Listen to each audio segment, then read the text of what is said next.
संस्कार। एक गांव में एक बहुत समझदार और संस्कारी औरत रहती थी। एक बार वह अपने बेटे के साथ सुबह सुबह कहीं जा रही थी। तभी एक पागल औरत उन दोनों माँ बेटे के रास्ते में आ गई और उस लड़के की माँ को बहुत बुरा भला कहने लगी।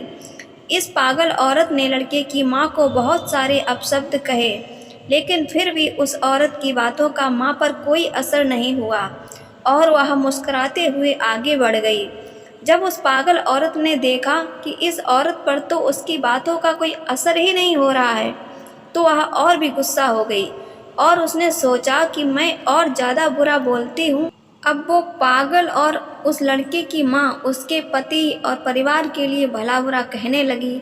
लड़के की माँ फिर भी बिना कुछ बोले आगे बढ़ती रही। काफ़ी देर भला बुरा कहने के बाद भी जब सामने से कोई प्रतिक्रिया नहीं आई, तो पागल औरत थककर लड़के की माँ के रास्ते से हट गई और दूसरे रास्ते पर चली गई। उस औरत के जाते ही बेटे ने अपनी माँ से पूछा कि माँ, उस औरत ने आपको इतना बुरा भला कहा, पिताजी और घर के अन्य लोगों तक के लिए बुरी बातें कहीं, आपने उस दुष्ट औरत की बातों का कोई जवाब क्यों नहीं दिया? वो औरत कुछ भी जो मन में आया बोलती रही और आप मुस्कुराती रहीं। क्या आपको उसकी बातों से जरा भी कष्ट नहीं हुआ? उस समय माँ ने बेटे को कोई जवाब नहीं दिया और चुपचाप घर चलने को कहा।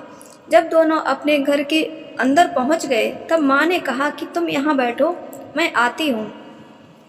कुछ देर बाद माँ अपने कमरे से कुछ मैले गंदे कपड़े लाई और बेटे को बोली कि यह लो, तुम अपने कपड़े उतार कर ये कपड़े पहन लो। इस पर बेटे ने कहा कि ये कपड़े तो बहुत ही गंदे हो रहे हैं और इनमें से तो बहुत तेज दुर्गंध आ रही है। बेटे ने उन गंदे कपड़ों को हाथ में लेते ही उन्हें दूर फेंक दिया। अब माँ ने बेटे को समझाया कि जब कोई तुमसे बिना मतलब उलझता है और भला बुरा कहता है, तब उसके गंदे मैले शब्दों का असर क्या तुम्हें अपने साफ सुथरे मन पर होने देना चाहिए? ऐसे समय में गुस्सा होकर अपना साफ सुथरा मन क्यों खराब करना?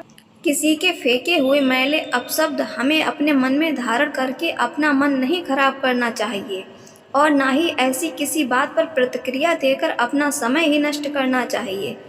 जिस तरह तुम अपने साफ सुथरे कपड़ों की जगह ये गंदे कपड़े धारण नहीं कर सकते, उसी तरह मैं भी उस औरत के फेंके हुए गंदे शब्दों को अपने साफ मन में कैसे धारण करती। यही वजह थी कि मुझे उसकी बातों से कोई फर्क नहीं पड़ा।